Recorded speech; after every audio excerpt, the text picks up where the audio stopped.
ಒಂದೇ ದಿನದಲ್ಲಿ ಹೊಸ ರೇಷನ್ ಕಾರ್ಡ್ಗಳನ್ನು ನೀವು ಪಡೆದುಕೋಬಹುದು. ಅದು APL ಕಾರ್ಡ್ ಆಗಿರ್ಬೋದು ಅಥವಾ BPL ಕಾರ್ಡ್ ಆಗಿರ್ಬೋದು.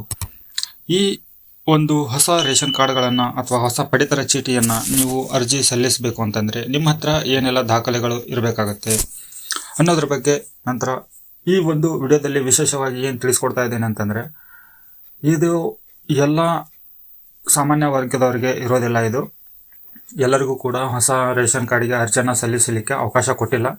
ಇಲ್ಲಿ ಕೆಲವೊಂದಿಷ್ಟು ಕಂಡೀಷನ್ಗಳನ್ನು ಸರ್ಕಾರ ಇಟ್ಟಿದೆ ಆಹಾರ ಇಲಾಖೆಯಿಂದ. ಸೊ ಹಾಗಾಗಿ ವಿಡಿಯೋನ ಸ್ಕಿಪ್ ಮಾಡದೆ ಪೂರ್ತಿಯಾಗಿ ನೋಡಿ.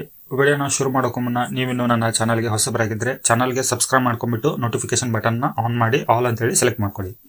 ಹೌದು ವೀಕ್ಷಕರೇ, ಇಲ್ಲಿ ಯಾರೆಲ್ಲ ಕಾತರದಿಂದ ಕಾಯ್ತಾ ಇದ್ದೀರೋ, ನಂತರ ನನಗೆ ವಿಡಿಯೋದಲ್ಲಿ ಕಮೆಂಟ್ ಕೂಡ ಮಾಡ್ತಾ ಇದ್ರು, ಅಣ್ಣ ಯಾವಾಗ ಹೊಸ ರೇಷನ್ ಕಾರ್ಡಿಗೆ ಅರ್ಜಿಯನ್ನು ಸಲ್ಲಿಸಲಿಕ್ಕೆ ಅವಕಾಶ ಇದೆ, ಯಾವಾಗಿಂದ ಅರ್ಜಿಯನ್ನು ಸಲ್ಲಿಸಬಹುದು, ಅರ್ಜಿ ಸಲ್ಲಿಸಲಿಕ್ಕೆ ಏನೆಲ್ಲ ದಾಖಲೆಗಳು ಬೇಕು, ಈ ಎಲ್ಲ ಮಾಹಿತಿಗೆ ಈ ಒಂದು ವಿಡಿಯೋದಲ್ಲಿ ನಾನು ಕವರ್ ಮಾಡ್ತಾ ಇದ್ದೇನೆ. ಸೊ ಮೊದಲನೇದಾಗಿ ಇಲ್ಲಿ ನೀವು ಹೊಸ ರೇಷನ್ ಕಾರ್ಡ್, ಅದು APL ಆಗಿರ್ಬೋದು ಅಥವಾ BPL ಆಗಿರ್ಬೋದು, ಈ ಎರಡು ರೇಷನ್ ಕಾರ್ಡ್ಗಳಿಗೆ ನೀವು ಅರ್ಜಿಯನ್ನು ಹಾಕಬೇಕು ಅಂತಂದರೆ ಮೊದಲನೇದಾಗಿ ನೀವು ಸರ್ಕಾರದ ಕಂಡೀಷನ್ಗಳನ್ನು ಫಾಲೋ ಮಾಡಬೇಕು. ಅದೇನು ಕಂಡೀಷನ್ ಅಪ್ಪ ಅಂತಂದರೆ, ನಿಮ್ಮ ಹತ್ರ ಈ ಶ್ರಮ ಕಾರ್ಡನ್ನು ಹೊಂದಿರಬೇಕು. ಸೊ ಈ ಶ್ರಮ ಕಾರ್ಡ್ ಏನು ಅಂತ ಅನ್ನೋದು ಗೊತ್ತಿಲ್ಲದೆ ಇದ್ದರೆ ಅದ್ರ ಬಗ್ಗೆ ತಿಳ್ಕೊಳ್ಳಿ. ನಂತರ ಈ ಶ್ರಮ ಕಾರ್ಡ್ ನಿಮ್ಮ ಹತ್ರ ಇಲ್ಲದೆ ಇದ್ದರೆ ಅದನ್ನು ಯಾವ ಥರ ಪಡೆದುಕೋಬಹುದು, ಯಾವ ಥರ ಆನ್ಲೈನ್ನಿಂದ ಪಡ್ಕೊಳ್ಳೋದು ಅಂತ ಹೇಳಿ ನಾನು ಒಂದು ವಿಡಿಯೋನ ಮಾಡಿದ್ದೇನೆ. ಆ ವಿಡಿಯೋದ ಲಿಂಕನ್ನು ಈ ವಿಡಿಯೋದ ಡಿಸ್ಕ್ರಿಪ್ಷನ್ ಬಾಕ್ಸಲ್ಲಿ ಕೊಟ್ಟಿರ್ತೇನೆ. ಆ ವಿಡಿಯೋನ ನೋಡ್ಕೊಂಡ್ಬಿಟ್ಟು ನೀವು ಈ ಶ್ರಮ ಕಾರ್ಡನ್ನು ಪಡ್ಕೊಂಡ್ಬಿಟ್ಟು ಹೊಸ ರೇಷನ್ ಕಾರ್ಡಿಗೆ ಅರ್ಜಿಯನ್ನು ಸಲ್ಲಿಸ್ಬೋದು. ಇನ್ನು ರೇಷನ್ ಕಾರ್ಡಿಗೆ ಅರ್ಜಿಯನ್ನು ಸಲ್ಲಿಸಬೇಕು ಅಂತಂದರೆ ಬೇಕಾಗಿರುವ ದಾಖಲಾತಿಗಳು ಏನು ಅನ್ನೋದನ್ನು ತಿಳ್ಕೊಳ್ಳೋಣ. ಇಲ್ಲಿ ಮೊದಲನೇದಾಗಿ ಈ ಶ್ರಮ ಕಾರ್ಡ್ ಕಡ್ಡಾಯವಾಗಿ ಬೇಕೇ ಬೇಕು ಹೊಸ ರೇಷನ್ ಕಾರ್ಡ್ಗೆ ಅರ್ಜಿಯನ್ನು ಸಲ್ಲಿಸಲಿಕ್ಕೆ. ಇವಾಗ ಬಿಟ್ಟಿರುವಂಥ ಕಾಲಾವಧಿಯಲ್ಲಿ ಒಂದೇ ದಿನದಲ್ಲಿ ಬೇಕು ಅನ್ನೋರು ಈ ಶ್ರಮ ಕಾರ್ಡನ್ನು ಹೊಂದಿರಲೇಬೇಕು. ನಂತರ ನಿಮ್ಮ ಆಧಾರ್ ಕಾರ್ಡ್ ಬೇಕಾಗತ್ತೆ.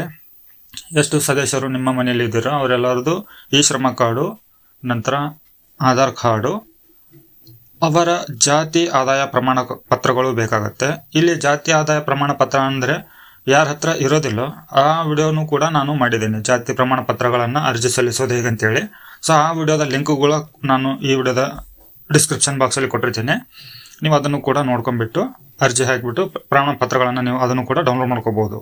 ಸೊ ಇಲ್ಲಿ ಸದಸ್ಯರ ಆಧಾರ್ ಕಾರ್ಡ್ ಆಯಿತು, ಈ ಶ್ರಮ ಕಾರ್ಡ್ ಆಯಿತು, ನಂತರ ಜಾತಿ ಆದಾಯ ಆಯಿತು, ಜನನ ಪ್ರಮಾಣ ಪತ್ರ ಬೇಕಾಗುತ್ತೆ. ಇಲ್ಲಿ ಯಾರಿಗೆ ಅನ್ನೋದಾಯ್ತಂದ್ರೆ 6 ವರ್ಷದಗಿಂತ ಕಡಿಮೆ ಇರುವಂಥ ಮಕ್ಕಳಿಗೆ ಜನನ ಪ್ರಮಾಣ ಪತ್ರ ಬೇಕಾಗುತ್ತೆ. ಇಲ್ಲಿ ಕಡ್ಡಾಯವಾಗಿ ಮಕ್ಕಳನ್ನು ನೀವೇನಾದರೂ ರೇಷನ್ ಕಾರ್ಡ್ನಲ್ಲಿ ಸೇರಿಸಬೇಕು ಅಂತಂದರೆ ಇಲ್ಲಿ ಜನನ ಪ್ರಮಾಣ ಪತ್ರವನ್ನು, ಆ ಒಂದು ಮಕ್ಕಳ ಜನನ ಪ್ರಮಾಣ ಪತ್ರವನ್ನು ನೀವು ಇಲ್ಲಿ ಅಟ್ಯಾಚ್ ಮಾಡಬೇಕಾಗತ್ತೆ, ಡಾಕ್ಯುಮೆಂಟ್ ಸಬ್ಮಿಟ್ ಮಾಡಬೇಕಾಗತ್ತೆ.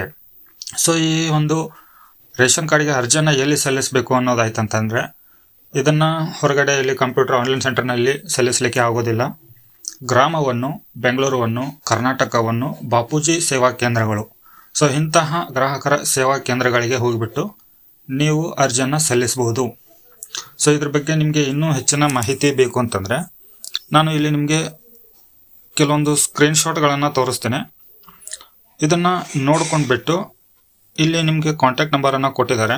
ಈ ಕಾಂಟ್ಯಾಕ್ಟ್ ನಂಬರ್ಗೆ ನೀವು ಕಾಲ್ ಮಾಡಿಬಿಟ್ಟು ಹೆಚ್ಚಿನ ಮಾಹಿತಿಯನ್ನು ತಿಳ್ಕೊಬೋದು. ಸೊ ವೀಕ್ಷಕರೇ, ಈ ಮಾಹಿತಿಯಿಂದ ತಮಗೇನಾದರೂ ಉಪಯೋಗ ಆಗಿದ್ದರೆ ವಿಡಿಯೋಗೆ ಒಂದು ಲೈಕ್ ಕೊಡಿ, ಚಾನಲ್ಗೆ ಸಬ್ಸ್ಕ್ರೈಬ್ ಮಾಡಿ. ಮತ್ತೆ ಹೊಸ ಮಾಹಿತಿಯೊಂದಿಗೆ ಸಿಗ್ತೀನಿ. ಅಲ್ಲಿವರೆಗೂ ಜೈ ಹಿಂದ್.